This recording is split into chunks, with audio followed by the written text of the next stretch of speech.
মাননীয় স্পিকার, আপনাকে ধন্যবাদ। আমার বাজেটের উপরে আলোচনা শুরু করার আগে আমি আপনাকে একটু বলে রাখি, আমি বর্তমানে একটু কনফিউজড আছি। বেশ কয়েকদিন ধরে আমাদের বিরোধী দলের নেতাদের অনেকগুলি স্পিচ শুনলাম, শুনে একটা জিনিস বুঝতে পারলাম যে যখন আমাদের অর্থমন্ত্রী কোনো বড় ধরনের প্রজেক্টের কথা বলে তখন ওনারা নারাজ হন, কারণ বাজেটটা অনেক বড় হয়ে যাচ্ছে। তবে ওনারা যখন বক্তৃতা দেন, বক্তৃতার সময় শেষ হয়ে যাওয়ার পরে 2 মিনিট আবদার করে নেন নিজ এলাকার ব্যাপারে কথা বলার জন্য।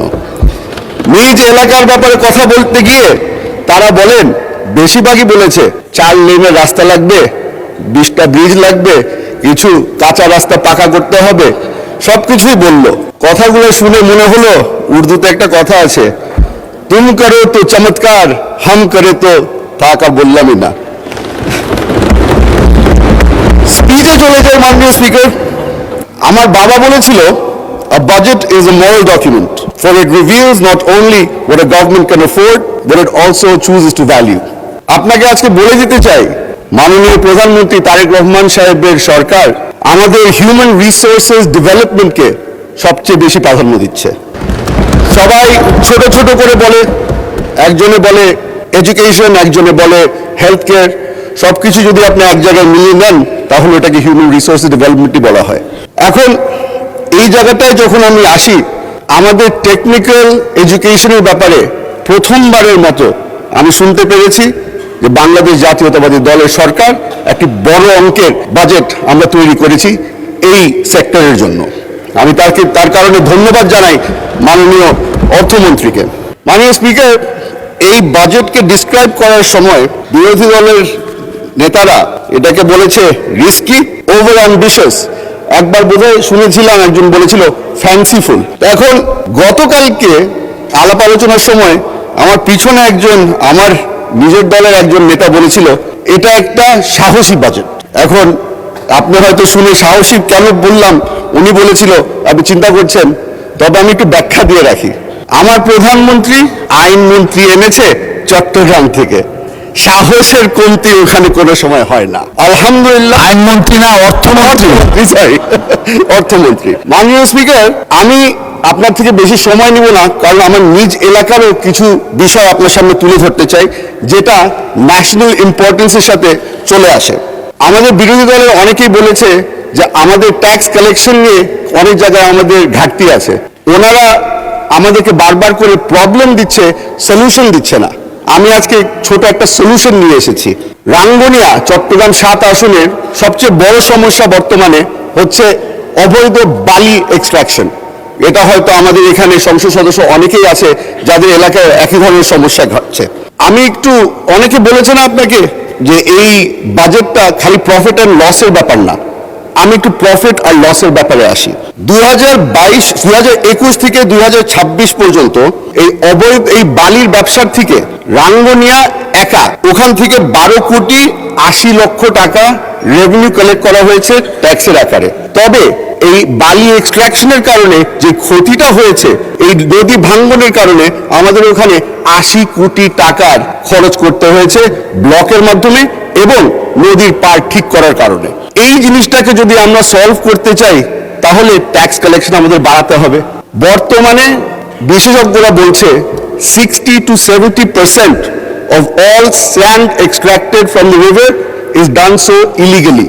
এই ইলিগাল ব্যবসার কারণে বর্তমানে এই ব্যবসাটা খালি একজন সেক্টরের মানুষ এটা নিয়ন্ত্রণ করছে, এটা হচ্ছে কি একটা মাফিয়া সেক্টর। এই মাফিয়া সেক্টরের কারণে আমার এলাকায় কিছুদিন আগে একটি হত্যাকাণ্ড ঘটেছে, যেখানে মাসুদ চৌধুরী নামের আমাদের যুব দলের এক নেতাকে নির্মমভাবে হত্যা করা হয়েছে। এই জিনিসটা আমি তুলে ধরছি কারণ আমি খেয়াল করে দেখলাম যে আমাদের বর্তমানের হোম মিনিস্ট্রির বাজেটকে 6.2%-এই খালি ইনক্রিজ করা হয়েছে। এই 6.2% ইজ নট এনাফ।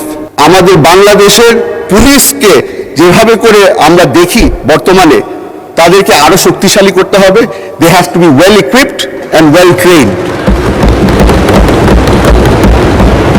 মাননীয় স্পিকার, আমাদের একটা এখানে আমরা এখন অভ্যস্ত হয়ে গেছি, বর্তমানে একটা কম্পিটিশন চলছে। কম্পিটিশনটা হচ্ছে গিয়ে কে কত ভালো আরবি বলতে পারে, কে কত ভালো আয়াত মুখস্থ করে বলতে পারে।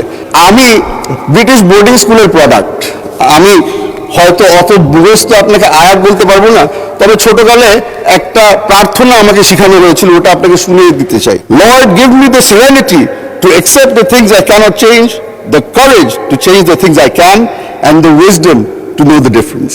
Alhamdulillah, আমার অর্থমন্ত্রী knows the difference. He knows what changes need to be made and he knows what he cannot. The things that have been changed, আমি ওটা একটু বলে দিই। বাংলাদেশে গত 20 বছরের মধ্যে সোশ্যাল সেফটি নেট বলে কিছু ছিল না। মাননীয় প্রধানমন্ত্রী এই সোশ্যাল সেফটি নেট ক্রিয়েট করার জন্য ফ্যামিলি কার্ড নিয়ে এসেছে। আলহামদুলিল্লাহ, মাননীয় অর্থমন্ত্রী আমাদেরকে ওটার জন্য ফান্ডিং এর ব্যবস্থা করে দিয়েছে। The things we can't change, আমাদের বাংলাদেশে ওনারা বারবার করে বলছে ট্যাক্স কালেকশনের উপরে আমরা নির্ভর। আমি ট্যাক্স কালেকশনের উপর নির্ভর না, আমি এফডিআই এর উপরে নির্ভর। আমি যে ব্রিটিশ বোর্ডিং স্কুলের প্রোডাক্ট হলে উর্দু ভালো জানেন, আরো 2 মিনিট বাড়ানো হলো।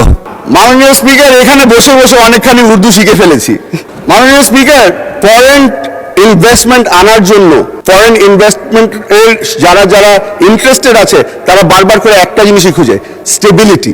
এই স্টেবিলিটির কারণে মাননীয় অর্থমন্ত্রী আমাদের কর্পোরেট ট্যাক্স বাড়ায়নি।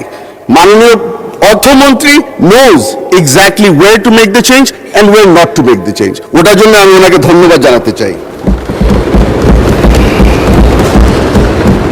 মাননীয় স্পিকার, আপনাকে বলেছিলাম বেশি সময় নিব না, তবে একটা জিনিস বলে আমি শেষ করতে চাই। আমাদের বিরোধী দলের বন্ধুরা বারবার করে বলে যে এই বাজেটটা অনেক বড় হয়ে গেছে, অনেক বড় হয়ে গেছে, মোটা বাজেট দেওয়া হয়েছে। সেই কারণে একটা মজার একটা জিনিস বলে দিতে চাই। I ask the opposition not to judge this budget on its waistline but on its backbone. আমাদের অর্থমন্ত্রী এমন একটা ব্যাকবোন বানাতে চেষ্টা করছে যেটার উপরে আমরা নেক্সট 5 বছরের ডেভেলপমেন্ট আমরা দাঁড়া করাতে পারি। মাননীয় স্পিকার, আপনাকে ধন্যবাদ। আসসালামু আলাইকুম।